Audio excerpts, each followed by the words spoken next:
The broken relationship between estate agents, conveyancers, and mortgage arrangers.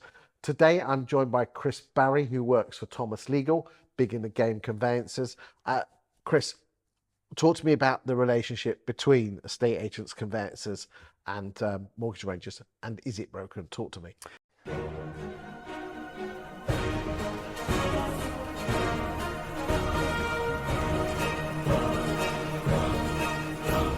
I think it is broken. It is, and it has been for a long time. There are two reasons for this. Number one, you've got so many conveyancers in the industry, and I'm talking thousands, who live and survive off their existing client base. They don't need work off estate agents and they don't need referrals from mortgage brokers. They survive in their local communities, and either they've been around a really long time and they've got this mass existing repeat client base, or they're part of a bigger multi-service conveyance law firm. And with that, you've got commercial, corporate, private client, family law, all feeding them existing clients of that firm. Their most important duty is to look after that client and make sure that client comes back to the other areas of law that they want to refer back into. Absolutely fine, get it entirely. The problem is when a estate agency calls that lawyer for an update, typically what happens is they either don't answer, they don't want to speak to them, or if the estate agent does get through to them, it's, oh, what the bloody hell are you bothering me for? And, put the phone down. I've heard some horror stories, and that happens all the time. You do have lots of law firms who do rely on estate agents and mortgage brokers for introductions, and that's what works really well. I think the trouble is there aren't enough of them.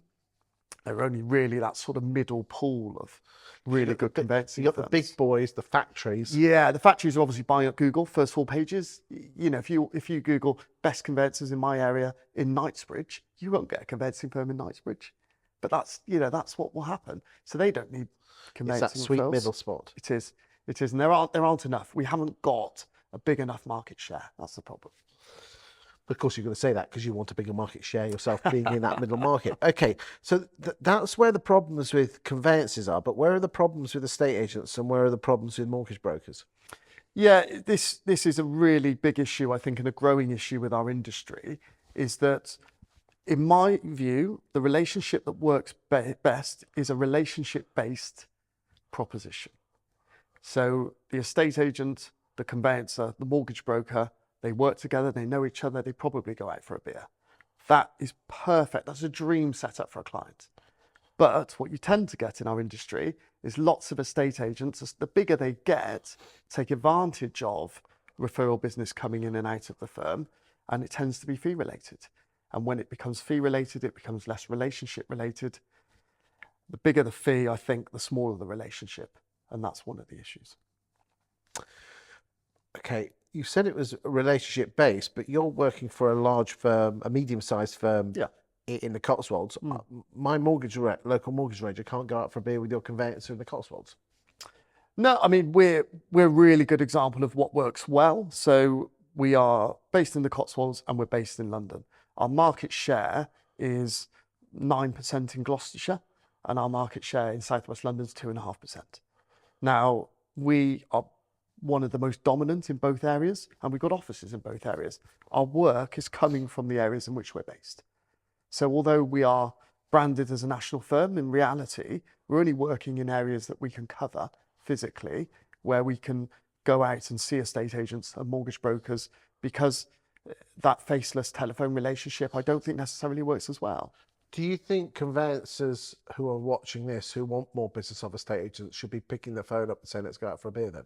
I mean, conveyancers are so lucky because they get to demonstrate what they can do to an estate agent before they start working with them, because they're going to get estate agents and mortgage brokers on the other side of every single deal that comes through the door. So to actually say, this deal worked well, shall we do some more? It's like pushing on an open door. They haven't actually got to really go out and proactively find the work. So why don't they? I've never seen a proactive conveyancer.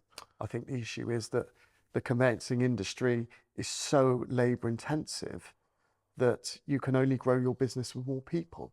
And it's that really scary chicken and egg. I need to invest in more people, but oh my God, is the work going to come? And then you get 2 months where you've got nothing coming in, like we did in COVID. that really spooked people. Brexit, re-election 2019, these big periods of no work where they were perhaps staff heavy that spooked them a bit. But yes, in reality, they should be proactive. Probably comes back to what I do. You know, most conveyancing firms don't have business development, and lawyers aren't very good at asking for work. No, you lot don't have many business development managers, do you? No, it's really There's rare. a few panels BDMs, Yeah. but not actual solicitors. Yes. Interesting times ahead. What advice would you give to estate agents, mortgage brokers, and conveyancers? Is it generally build relationships, go out for a beer if you can, but obviously if you can't? It has to be relationship based. I'm going to take 500-600 quid out of the deal, doesn't work. So it's got to become friendly with it. It's like anything in business. The closer you are with that person, the more it works. Now, my best advice is for an estate agent, you can't just have this relationship with one lawyer. First of all, if a law firm tells you they can act on both sides, some of them can if they're CLC regulated and they've got different offices in different places, but probably quite risky. So you immediately need one lawyer for buyer, one lawyer for seller. You need relationships with both.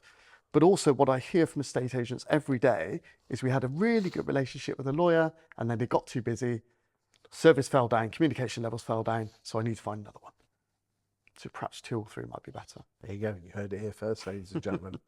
Thank you for your time today, Chris. Please do put in the comments any top tips you've got to help fellow estate and letting agents in the process of conveyancing, and also mortgage arrangers and conveyancers. Thank you for your time today. Thank you very much.